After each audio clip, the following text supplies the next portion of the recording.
Je me souviens, je montrais une petite dame, je dis allez, et je gonflais mon thorax, et un collègue à côté m'observait et riait, pas parce que je disais une bêtise, mais simplement parce que je faisais ce mouvement devant cette dame, et cette dame faisait avec moi. Et on est maintenant 10 ans plus tard, et on rigole encore de ce moment. Aujourd'hui, je sais que c'est pas une bonne chose à faire, hein, donc prenez une bonne inhalation pour diminuer le stress, c'est peut-être pas l'idéal.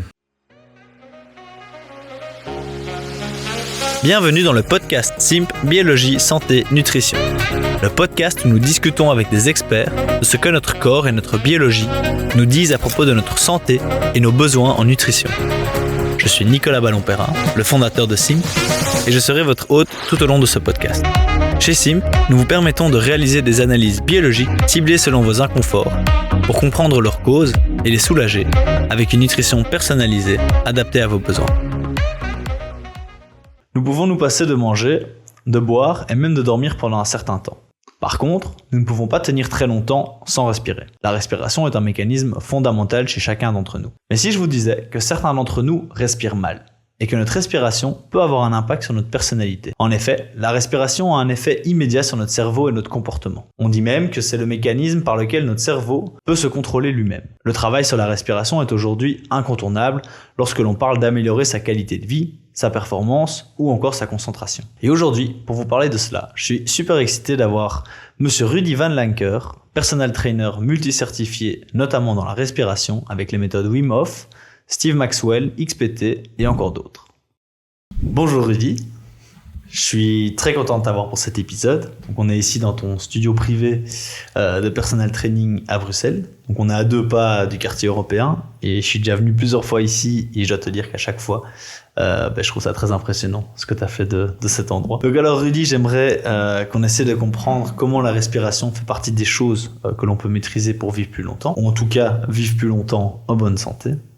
Mais avant ça, tu as un background assez impressionnant, que ce soit dans le coaching, mais même avant ça, dans l'athlétisme. Donc j'ai été un petit peu regardé, tu as été 18 fois champion national en athlétisme. Tu as aussi de nombreuses médailles sur la scène internationale. Tu as été aux Jeux Olympiques, tu as participé aux Jeux Olympiques. Et puis ensuite, tu t'es consacré vraiment au fitness avant de devenir un spécialiste du mouvement, notamment en étant l'ambassadeur belge du mouvement Animal Flow. Et ces dernières années, tu t'es vraiment concentré sur la respiration et la préparation physique dans le monde du sport automobile. En plus de ton bachelier en sciences du sport, tu as obtenu, que tu as obtenu il y a maintenant plus de 30 ans. Tu as aussi suivi, j'ai regardé, je ne les ai pas toutes comptées, mais plus de 30 formations. Ah oui. J'ai compté, je crois que je suis arrivé à 29 ou 30 sur ces 30 dernières années, donc je trouve ça pas mal. Donc on peut dire que tu te formes de manière continue pour rester à la pointe de ce qui se passe. Depuis un petit temps, tu accompagnes des clients, des athlètes dans le sport automobile, notamment le jeune Florian Van Doren qui roule dans l'académie d'Aston Martin, oui, et qui vient rouler souvent ici sur le simulateur, même si à mon avis il passe plus de temps oui, à côté des simulateurs que dedans quand il vient ici. Oui, non, Florian, quand il vient s'entraîner, c'est physique, hein, c'est... Ouais. Ouais. Le simulateur, j'imagine, il fait ça à l'académie. Il fait ça chez SimPower à Zaventem, voilà, il fait un petit peu ici, mais c'est pour ça que mes clients font plus de simu que Florian. Lui vient ici pour entraîner. Mais Florian est venu parce qu'on lui avait dit que j'étais quelqu'un qui avait un spectre assez large, donc qui travaillait sur la concentration, la respiration, le physique, le cardio, enfin voilà. Et pour un sportif automobile, il faut beaucoup de choses. Et c'est comme ça que j'ai commencé avec lui. Notamment la respiration, du coup, ce qui nous amène un petit peu au sujet du jour. Ouais. Déjà, est-ce que tu peux expliquer un petit peu l'importance de la respiration, mais que ce soit, tu vois, pour un sportif comme Florian qui doit respirer pour pouvoir être vraiment concentré, ou alors nous dans notre quotidien on respire et comme je disais tout à l'heure on se rend compte que ça a un impact vraiment sur notre mental. Peut-être on peut revenir un tout petit peu en arrière et expliquer un petit peu ce qui se passe quand on réfléchit, enfin quand on respire, ou surtout qu'est-ce qu'on peut essayer de faire en fait en venant travailler sa respiration, et peut-être commencer avec Florian, pour le prendre par exemple, quand il vient s'entraîner ici, comment est-ce que tu l'aides à travailler sur sa respiration? Ouais, on peut peut-être un petit peu parler de qu'est-ce que c'est respirer d'abord, expliquer ça simplement. La respiration, c'est l'inhalation idéalement par le nez, d'oxygène. Et donc le diaphragme est un muscle qui travaille de façon autonome. Quand on dort, ce diaphragme monte et descend de plus ou moins 2 cm. Et quand le diaphragme descend, il fait un appel d'air et remplit les poumons. Donc idéalement, on inspire par le nez, parce que dans le nez, on a une usine qui fabrique de l'azote. Je ne sais pas si c'est le bon mot, nitric oxide, de l'oxyde nitrique. Voilà. Cet azote va stériliser l'oxygène. L'oxygène sera beaucoup plus chaud s'il passe par le nez et va passer beaucoup plus facilement à travers le diaphragme pour aller dans l'hémoglobine. Alors quand on respire par le nez, on va un peu moins respirer que si on respire par la bouche, ce qui est un avantage.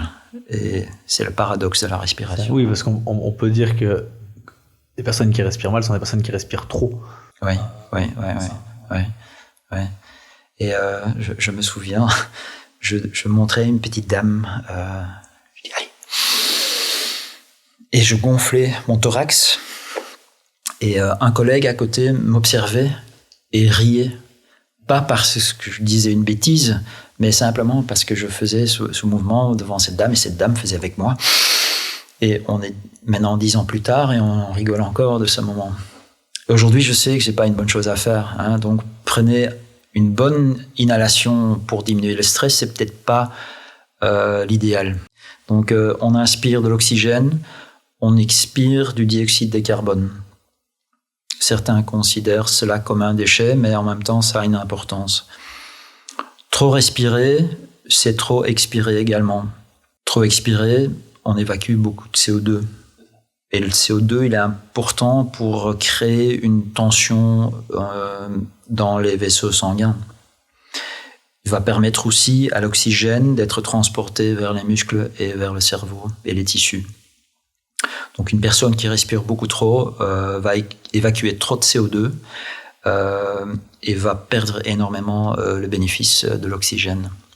Oui, c'est ça, l'oxygène ne va plus pouvoir faire son boulot correctement si on respire trop. Voilà. Alors il va y avoir plus d'oxygène qui va arriver, mais il y a beaucoup de pertes. Je vais expliquer ça. Alors une personne qui respire par exemple 12 fois par minute, on sait que le volume respiratoire sera de plus ou moins 500 millilitres d'oxygène qui va rentrer. Il y a une perte. On appelle ça dead space. La perte, elle est toujours de plus ou moins 150 millilitres. Donc si on enlève 150 de 500, on arrive à 350, multiplié par 12, pour avoir l'oxygène qui est délivré au corps par minute, on arrive à 4,2 litres d'oxygène par minute qu'on utilise pour créer de l'énergie.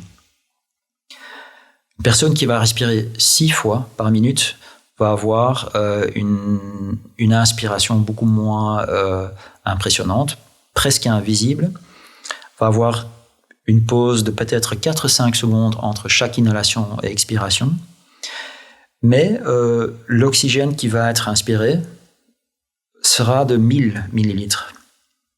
On enlève le dead space. Le dead space qui est l'oxygène qui n'arrive pas dans le système, qui est réévacué. On est toujours à 850 millilitres. Multiplié par 6, on est à 5,1 litres d'oxygène par minute. C'est presque 1 litre d'oxygène. Voilà, donc savoir ça, c'est intéressant, parce qu'avec ça, on peut décoder un peu toutes les façons de respirer. C'est ça, donc c'est-à-dire que, pour résumer, les personnes qui respirent trop ou trop vite, donc ils vont faire trop de sur une minute, au final vont avoir moins d'oxygène à utiliser. Ah oui, tout à fait. Oui. Alors, si tu superventiles pendant quelques heures, tu hallucines. Hein. C'est le LSD gratuit. Hein. Et pourquoi ? Parce que le cerveau ne reçoit plus d'oxygène, parce qu'on respire trop.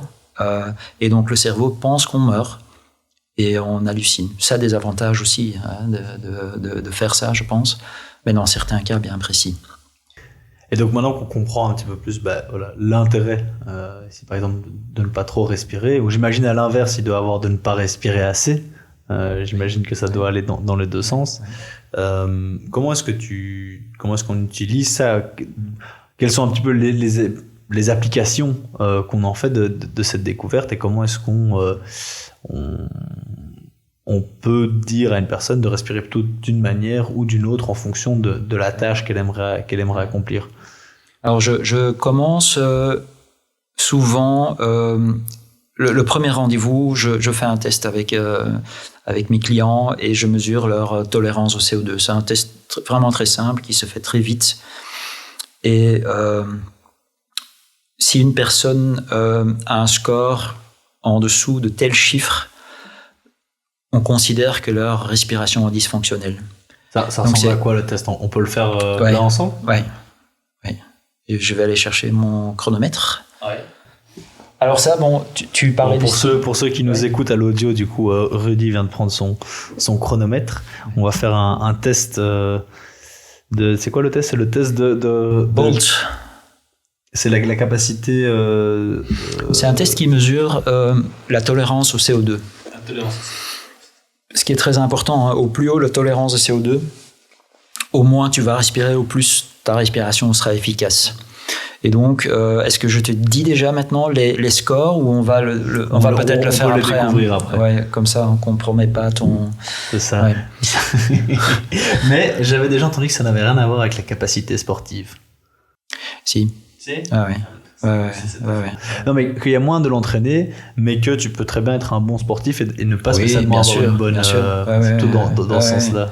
Mais voilà, dans l'autre sens, un jour, on m'envoie un jeune garçon, grand talent dans le football, et on me dit, Rudy, prends-le en charge.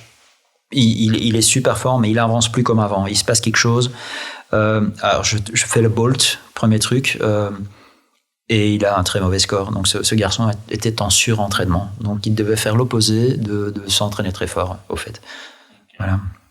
Du coup, ce test de capacité de résistance au CO2. Oui. Alors je vais te mesurer maintenant. Alors je vais te demander de respirer faiblement.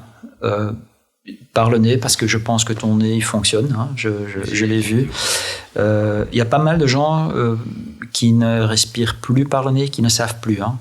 Maintenant, beaucoup d'espoir quand même, parce que si le nez, il y a un petit peu encore d'espace, on peut rééduquer ce nez pour le faire vivre. Mais si on n'utilise plus du tout le nez, il va mourir. Ok, donc alors le test. Tu respires calmement pendant quelques temps, sans superventiler, et tu vas préparer ta main comme ça devant ton nez. Donc là, je mets ma main devant mon nez. Tu t'apprêtes à commencer le test. Le test commence au moment où tu vas faire une dernière expiration jusqu'au point neutre. Le point neutre, c'est quand ton diaphragme, donc quand tu inspires, le diaphragme descend. Quand tu expires, le diaphragme se remet au point neutre. Ça veut dire qu'il y a encore pas mal d'oxygène dans tes poumons, hein, donc ça, tu n'évacues pas. Alors, je vais te faire une petite démonstration. J'inspire, j'expire, et je ferme le nez. Alors, pour ceux qui nous écoutent, je vous invite à vous joindre à nous, à faire cet exercice, sauf si forcément vous êtes en voiture ou en train de conduire quelconque machine, ou que ça pourrait être dangereux. Sinon, je vous invite à faire l'exercice en même temps que nous. Donc, je prends la main devant mon nez, je prends une inspiration. Tu inspires, tu expires quelques fois, et je ne peux pas l'entendre, parce que là, tu vas faire une faible superventilation. Donc, tu dois vraiment respirer naturellement, calmement. Voilà. Et puis, à certains moments, quand tu décides de commencer le test, tu expires. Et là, l'importance de la main, ça veut dire que tu vas expirer et fermer la voie nasale. Voilà. Et à ce moment-là, on ne va pas encore le faire, j'ai pas appuyé à ce moment-là, j'appuie sur le chrono. Alors, tu retiens à ce moment ta respiration jusqu'au moment où tu sens le moindre besoin de respirer. Et comment est-ce que ça se profile? C'est peut-être un réflexe du diaphragme. C'est peut-être une envie de déglutir. C'est peut-être une chaleur au niveau du thorax. Dès que ça devient un peu inconfortable. Dès que ça devient un tout petit peu inconfortable. Alors ça, c'est quand même très important parce que j'ai des sportifs qui viennent et ils veulent prouver qu'ils savent aller plus loin, évidemment, qu'ils savent aller plus loin. Ouais, c'est pas ça le but du test. Ok. 9 personnes sur 10 même, me disent, après le test, même des non-sportifs, j'aurais pu faire plus. Ben, tant mieux. D'accord? Alors, quand le test est fini, tu me montres que tu enlèves ton doigt et on a le temps.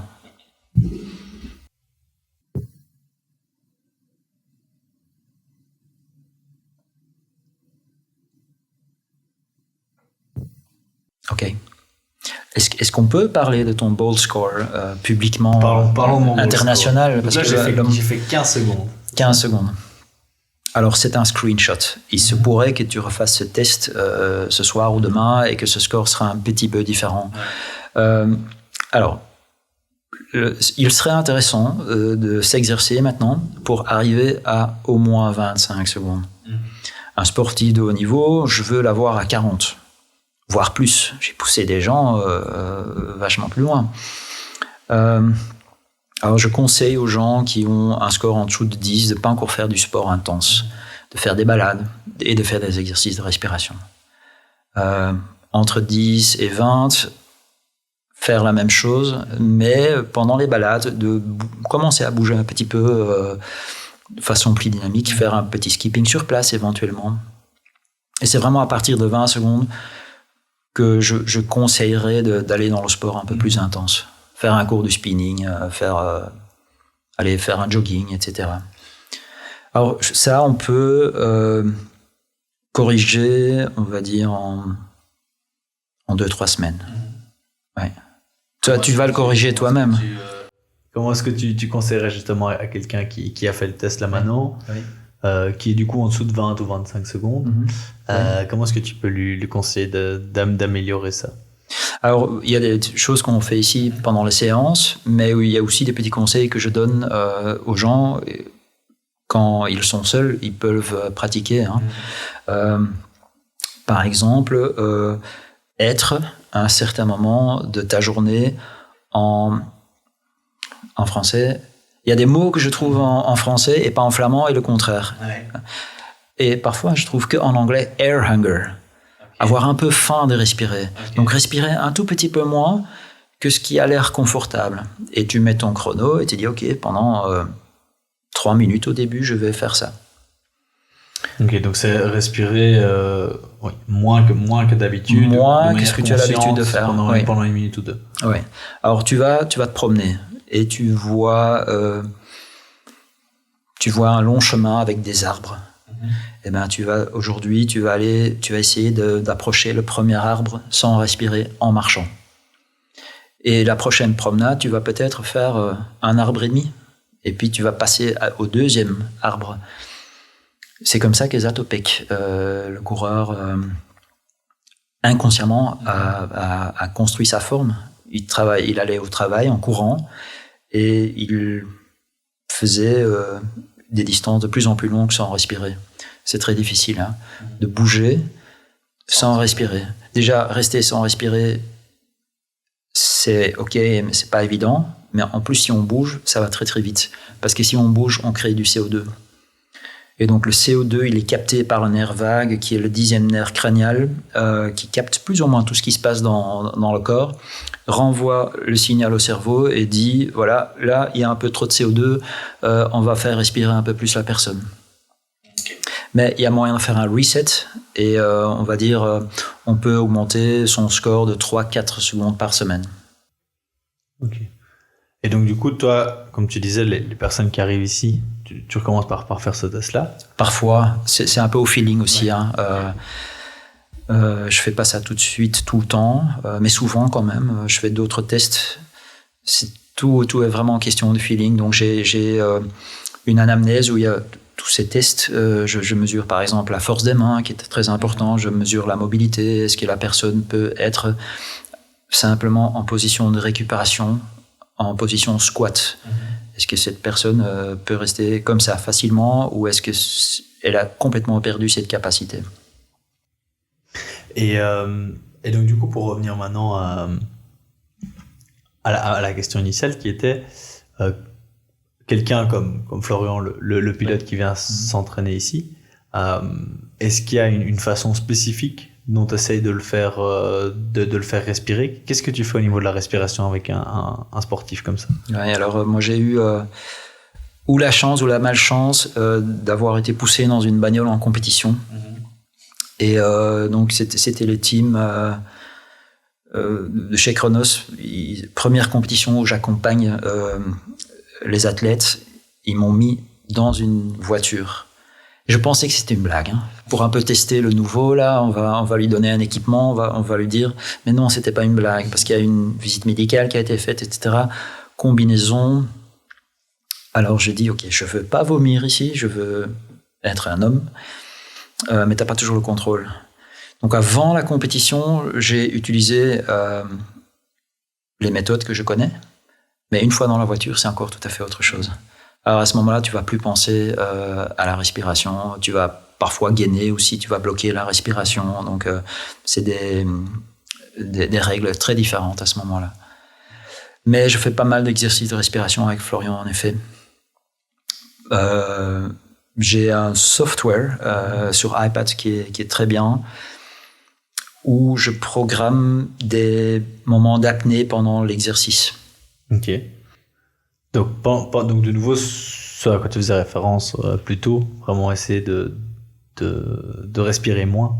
De respirer moins, ou même de ne pas respirer. Hein. Faut quand même faire attention avec ça, parce que si une personne a un bold score en dessous de 10, et tu vas commencer à pousser dedans, tu vas vraiment fatiguer cette personne. Pas l'idéal. Hein. Et est-ce qu'il y a des techniques de respiration qu'on utilise justement avec des objectifs différents? C'est-à-dire, est-ce qu'il y a des façons de respirer? Donc, voilà, donc là, en gros, on a parlé de ce test de tolérance au CO2 qui est bon pour connaître un petit peu sa capacité sportive. Maintenant, j'imagine qu'il y a aussi certaines façons de respirer qui sont intéressantes quand on veut avoir certains objectifs, que ce soit pour se calmer, ou essayer de se concentrer, ou essayer de se mettre en mouvement. Est-ce que tu peux un petit peu expliquer les différentes méthodes? Parce qu'en plus de ça, toi, tu as fait différentes formations. J'imagine que ce sont des méthodes différentes, avec des buts différents, notamment la méthode Wim Hof, où l'expérience du froid et de la respiration. Est-ce que tu peux un petit peu parler de ces différentes techniques et à quoi elles servent? Est-ce qu'on peut rentrer dans ce sujet-là? Finalement, c'est très simple. Quand on inspire, le cœur bat plus vite. Pourquoi? Parce que quand on inspire, le diaphragme descend et le cœur gonfle. Donc, pour arriver du point A au point B, le chemin est plus long.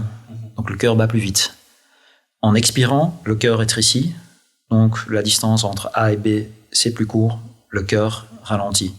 Donc, si tu veux retrouver ton calme, il suffit d'augmenter le temps d'expiration. Okay, expirer plus longtemps. Ça va te calmer assez vite. Si tu veux, au contraire, exciter ton système, tu peux superventiler. Okay. Voilà. Alors, quand je dis superventiler, c'est pas une hyperventilation. Je parle d'hyperventilation quand on n'a plus le contrôle. Quand on est en panic attack, on ne sait plus s'arrêter, on va te donner le petit sachet en papier, hein, et on va le mettre devant. Au fait, qu'est-ce qui se passe à ce moment-là? On réinspire le CO2.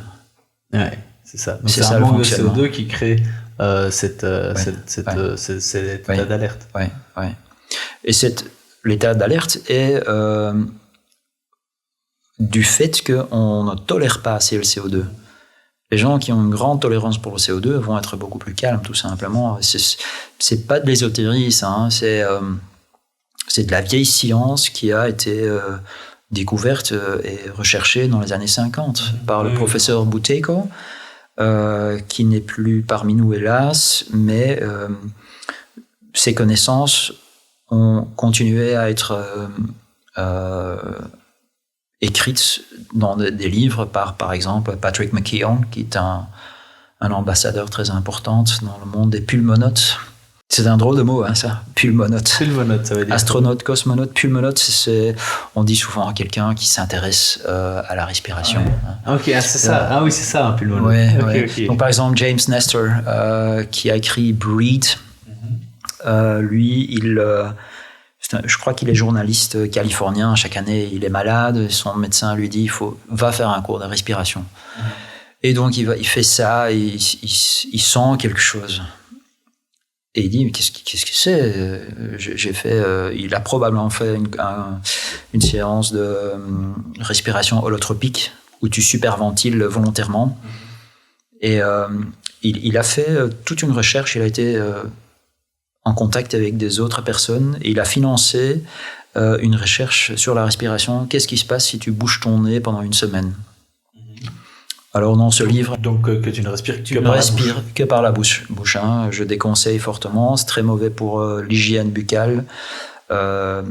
Si vous avez des enfants qui respirent par la bouche, il faut vraiment essayer de les soigner parce que leurs dents vont se déformer également. Donc tous ces impacts sont pas positifs. Et parce que on parlait que le manque de CO2 en fait provoque cette panique attaque. Ou en tout cas cette agitation mentale. Non, alors le manque de tolérance au CO2 peut engendrer une panique attaque, mais en faisant une panique attaque, on crée une vasoconstriction. Donc plus d'oxygène va vers le cerveau, donc voilà. Et donc on met un petit sachet en plastique, pas en plastique, en papier pour faire revenir le CO2 dans le système. Et donc à l'inverse aussi. Pour se calmer, du coup, à l'inverse de ce sentiment d'agitation mentale, il y a moyen aussi de calmer, tu disais, en travaillant sur l'expiration. Alors, la respiration, c'est 4 chiffres. Le premier chiffre, c'est l'inhalation. Le deuxième chiffre, c'est la pause, donc l'apnée. Donc si le deuxième chiffre est 0, il n'y a pas d'apnée. On va tout de suite expirer, donc ça c'est le troisième chiffre. Et le quatrième, c'est de nouveau l'apnée ou pas. Si le quatrième chiffre est 0, il n'y a pas d'apnée. Il n'y a pas d'apnée, exactement. Oui. Si le quatrième chiffre est 7, il y a une apnée de 7 secondes ou 7 temps. Voilà. Donc c'est pour ça que souvent on fait, dans des applications de respiration ou autres, il y a différentes manières de respirer. Oui. Parfois, ça va juste être inspirer, expirer avec une certaine durée, parfois durée égale ou durée différente. Oui. Oui. Parfois, on a respiré, bloqué, expirer, rebloquer. C'est ça. Oui. Pourquoi est-ce qu'on ferait l'une ou l'autre? Quel est l'intérêt, par exemple, de respirer, expirer le même nombre de secondes, et puis après de faire une expérience où on bloque? Oui, tout est en fonction de ce qu'on a besoin. Alors, par exemple, la méthode Wim Hof est au départ une méthode qui va agiter la personne. Donc, on disait tout à l'heure superventilation ou hyperventilation. Là, c'est de la superventilation, c'est conscient, c'est voulu. On va faire des inspirations dynamiques et des expirations pas méditatives, mais c'est simplement un diaphragme qui remonte naturellement. Et donc, on va augmenter le SpO2 dans l'hémoglobine, donc on va pomper la saturation, mais on évacue énormément de CO2.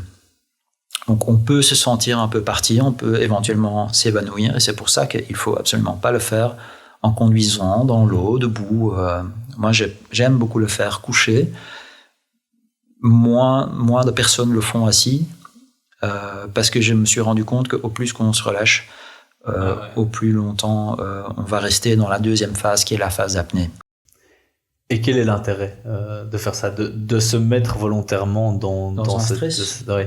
Eh bien, on s'entraîne contre le stress en se donnant du stress volontaire à petite dose. En augmentant un peu sa baseline, quoi. C'est ça, oui. Comme tu disais plutôt le test de résistance au CO2, d'arrêter de respirer pendant certaines périodes pour augmenter ta tolérance. Ici, c'est plutôt ta tolérance au stress, du coup, qu'ils font avec Wim Hof. Oui, mais au fait, un entraînement où tu vas marcher et tu vas arrêter de respirer, c'est aussi un stress. Hein. Mm-hmm. Mais c'est comme la musculation. C'est en stressant les muscles que les muscles vont... d'abord, l'actine-myosine va un petit peu se détendre et on va récupérer et on sera plus fort après, quand on s'entraîne au bon moment, si on ne recommence pas trop tôt. C'est un peu le même principe. Hein. Mm-hmm. Et si là, maintenant, imaginons, je suis dans ton studio... je suis sur une Swissball et en même temps, je fais du gainage et en même temps, je dois me concentrer pour faire du tir à l'arc. Quelle est la méthode de respiration que j'ai utilisée à ce moment-là? C'est une bonne question parce que j'ai parfois des gens qui me demandent comment est-ce que je dois respirer maintenant. Je dis souvent aussi, n'y pensez pas. Vous avez déjà tellement de choses à gérer, l'équilibre, la position de la main, etc., que si vous... En plus, vous allez commencer à penser à quand est-ce que je dois expirer, inspirer. C'est pas l'idéal. Par contre, quand on soulève des objets lourds, là, il faut quand même se concentrer surtout sur la respiration. Parce que la respiration va... si tu soulèves une barre, tu fais un deadlift, tu t'assures que ta colonne lombaire reste en position neutre. Mais aussi qu'elle soit bien soutenue. Et comment bien soutenir une colonne? C'est via une inhalation diaphragmatique, puis une pause, et on pousse, on crée comme un pneu autour de la colonne. Et si le pneu est plus large, la colonne sera beaucoup plus soutenue. Et c'est quelque chose que j'ai enseigné mal pendant 20 ans. Parce que j'ai toujours entendu, ok, il faut rentrer le nombril, faut serrer les abdos vers l'intérieur. Et au fait, tu diminues la stabilité lombaire en faisant ça. Ok, donc en fait, prendre une inspiration, gonfler du coup le bas du ventre et le gonfler en 3D, donc pas seulement devant, mais côté et derrière. Tu peux par exemple te coucher par terre, hein, tu mets un kettlebell sur ton ventre, tu vas inspirer, et puis tu vas créer ton gainage, et si tu sens que le kettlebell remonte un tout petit peu, tu sais que tu as créé un bon gainage. Ok. Et je dis ça, voilà, c'est à ça que ça sert les formations. Hein. Bien sûr. Bonjour. En ce moment, vous pensez sûrement à une personne qui pourrait bénéficier du contenu de cet épisode. Si c'est le cas, je vous invite à le lui partager. Je vous remercie pour votre soutien et je vous souhaite une bonne écoute. Et comment est-ce que tu conseilles à un coureur de s'entraîner à respirer? Est-ce qu'il y a des entraînements spécifiques qu'il peut faire pour la respiration en courant pendant qu'il s'entraîne? Et peut-être le jour J d'une course, est-ce qu'il y a des techniques de respiration ou des choses à ne pas faire en tant que coureur pour respirer? Je vais parfois courir dans le parc ici, le parc Royal, et inconsciemment, j'observe les gens, et que comme je réfléchis à tout ça, je vois que tout le monde respire par la bouche.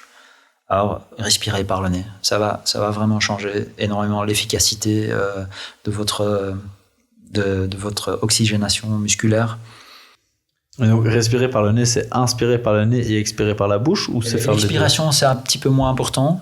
Okay. Mais l'inspiration nasale, tant qu'elle est possible, faites-la. Si à un certain moment, vraiment, vous y allez très fort et vous n'avez plus la capacité de respirer par le nez, passez par la bouche. Hein.